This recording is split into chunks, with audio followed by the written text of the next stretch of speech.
Welcome back to another Insider, and we start this month of March. Yes, March already, with a very important issue that has been happening in the world of translation lately. I'm talking about protecting your reputation, translation services, certified translation services, and the question of certification services that has been thrown around, quite frankly, and quite frequently as well.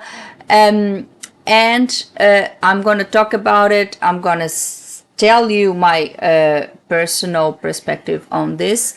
NAATI, AUSIT, everyone, and I'll be talking about this because I think it is a very important issue. It's been on the rise, and we need to address these problems. We need to fix this because it can bring lots of issues, and we don't really want to have these sort of issues. So come with me and let's talk about protecting our reputation.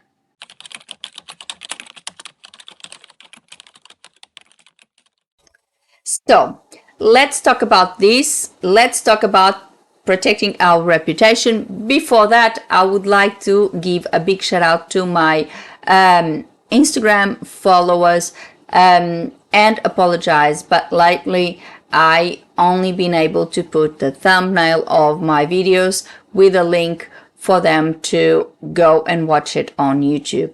The reason for that is that Instagram as restricted content creators of publishing videos up above 20 minutes directly on Instagram, which quite frankly I find rather bizarre.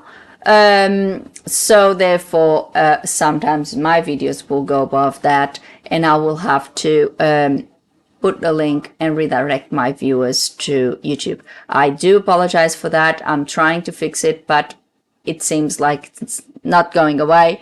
And this is the only solution I found for now. Now, let's talk about protecting our reputation, certified translation, stamp, no stamp, all of these situations that have been on the rise, and it's a serious problem, and we need to fix it. We need to address this. So there's been an increase on requests for certification only projects. Even NAATI has been putting posts and warning their members about this issue and what is happening and what we should do. They've been advising translators what we should do because we don't really want to get into troubled waters with this, and there's a lot of implications, quite frankly. So let's debunk the whole situation. Let's see what we can, what we cannot do. My personal opinion, of course, and what I would advise my mentees, what I would advise any certified translator that is a NAATI certified translator and is working in Australia to do. So, ethically, a certified translator certifies or can only certify its own work. It makes sense, right? You are not going to certify work that has been carried out by someone else. You don't know about the quality of that work. Yes, there is a little bit of an argument for if you review that work, so if you proofread that work, then you can certify it because you are looking at the original, the translation that has been done, and then you can certify it and you can call it your own. Well, ethically we can't. And that's my point of view. I'll address that later. So what I was saying before, it was that it's been an increase on people asking, clients asking for certification only projects, that is stamp only. We are not certifiers. We are certified translators. So what this entails is we don't certify documents. We certify our translations. We provide a certified translation service. We do not provide a certification service. It's a difference. A certification service, it's for example a notary where you go to, you get there, we have documents, and the notary, of course, is qualified to certify those documents. Some lawyers, other professions, other jobs, they may be able to certify documents because it is within the scope of their profession. We are certified translators. Our service, it's not certification. Our service is certified translation. So we translate a document and then we certify our document. We certify our job, our translation, because we know we did it. We are duly appointed. We are duly qualified to do that job and accepted. That's why we've been certified by NAATI to do so. So we are qualified and we are eligible for certifying that translation that we have done. As I was saying, there is an argument that, for example, if that happens, that you can review the document or proofread the document, which would make it your own, and then certify it. Well, the reason I always tell my mentees not to do it, and the reason I don't do it myself, is if you go to the Code of Ethics, it says that we can only certify a document that has been done by ourselves. So this is what it is. So if you are, and if you read what proofreading is and the definition of proofreading, the work of a proofreader is to look at the original, look at the translation that has been done by a colleague, and then put comments of possible errors or anything, any comments that he or she might have about that work. And then that translation that has been proofread goes back to the original translator for them to see the comment of the proofreader and decide if he's going to go ahead and accept the comments of the colleague, or if he's going to refute and say, no, I don't agree. And the continuation of the argument, he explains, and then the proofreader either responds back, or, well, he has to accept, because at the end of the day, it's the other colleague's translation. So this is what it is. So if I receive, and it happened to me once that I got called, someone had paid for this translation, and then when they got to the Portuguese consulate, they realized that they needed to be certified, of course, and then they contacted me if I could if I could certify that translation, which I did not do. I said I cannot do it. The only thing I can do is redo the whole thing again, but I feel really sorry, but there's no other way around it. And that's why I always tell my clients, and I always advise everyone, when you go for any authority, and if you need certified translations or any other document for that matter, please ask questions and know exactly what they need, so you know exactly what you're gonna ask for. Be assured of what you need, because then it saves you time, saves you money. For example, that client of mine, they had paid for that document to be translated only to having to pay me to retranslate the document, because I could not use that translation, to retranslate the document and then certify it, because it was my translation. So this is what I mean. And if the clients really know about, and when I get contacted, and sometimes clients ask questions and I say, well, I'm sorry, I do not work for the Portuguese consulate, I do not know.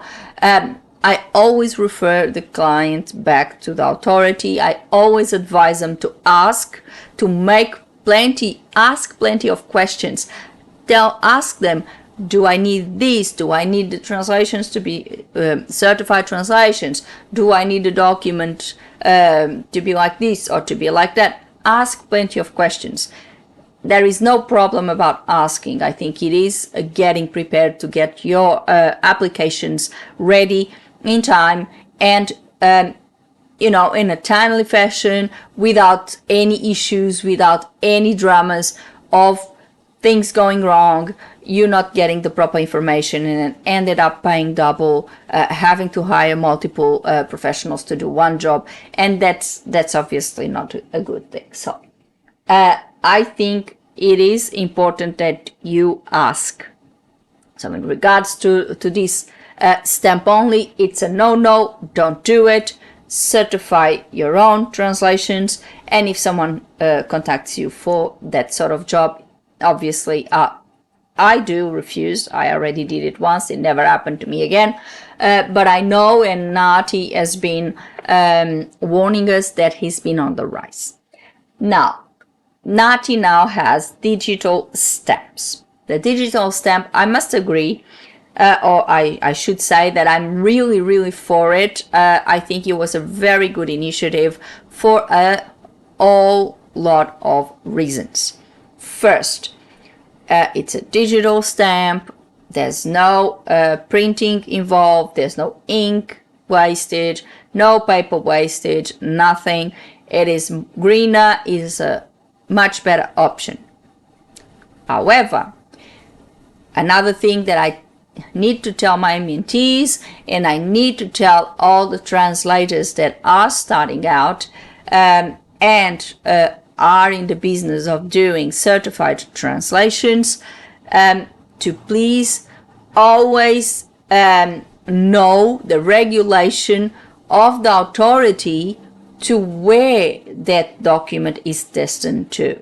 For example, in my case, I work with a Portuguese consulate, I work with the Portuguese government, and translations, certified translations that are going to be destined either to the consulate directly or to other authorities in Portugal. And I know that the regulations in Portugal, there is no certified translators there. So the translator cannot provide the client with the final product, just like I can in Australia. So when you are in Australia and you are dealing with Australian authorities, if you need a NAATI certified translator, which you do because all authorities in Australia require a NAATI certified translator, that translator will provide you with the final product. The translation has been made and it has been stamped by that translator that has been recognized, has been certified by NAATI. That is the final product. The authority will then look at that translation and will accept it because the translator is NAATI certified, etc. They obviously verify the translator, if the license is current, all that, all that sort of process. But you can provide the final product. For Portugal, you cannot, because there is no certified translators. So what happens there is that the translator certifies the document, and then his signature needs to be recognized by a notary or a government authority, which in Australia, for Portuguese people or for people applying to the Portuguese government through the Portuguese consulate in Australia or Portuguese embassy, you need a NAATI certified translator, since we have that in Australia, of course, they will take advantage of that system, but the certification process is still the same. And in this case, the certified translation that has been done by a NAATI certified translator goes to the Portuguese consulate or embassy, and is then the signature of the translator is then verified and certified by the authorities there. I will be doing a video about this topic, about certified translation, in a few weeks, so watch this space. For now, I just wanted to address this issue and tell all my colleagues that are now starting out how important it is to understand the specificity of the certified translation service and be aware of all these requests that may have been put forward and that sometimes can lead into trouble. So pay attention to this. If it's someone else's translation, I would say to not do it.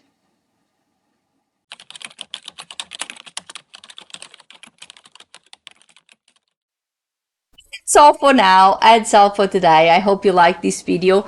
I hope it really helped you understand the importance of knowing about this and the importance of knowing where you can go and what you can do in regards to this issue with certified translations.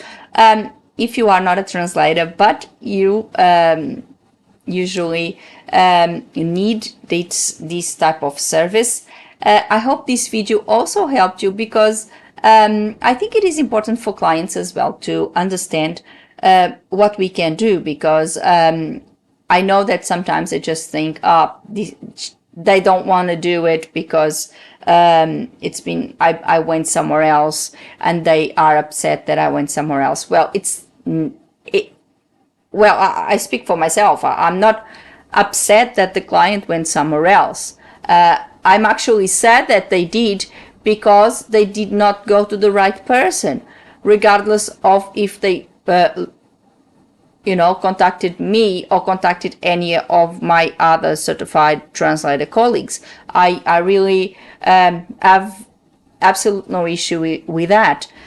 My issue is if you go and have things done, or for example now with these AIs and all that, if you translate or you machine translate a document, which I don't recommend, and then you go to a certified translator to certified, well, I would say we cannot do it either, because I would not do it, because if you have a machine translation document, first of all, it won't be correct. It would be an absolute mess, and documents are a very serious thing. So you end up giving the translator the work of translating it, because most of chances are it's just a mess. So this is important to be aware of what you can do. This goes both for clients and for certified translators, and NAATI is aware of this, and they have been obviously advising on this. I'll leave a link below for the AUSIT Code of Ethics, which is the code that we all have to adhere to, so you can have a look and see what's in there, what the rules are in regards to this. And of course, if you have any topic that you would like me to talk about, please leave a comment below, and I'll be very happy to address it. Or if you have any questions, I'll be very happy to answer you.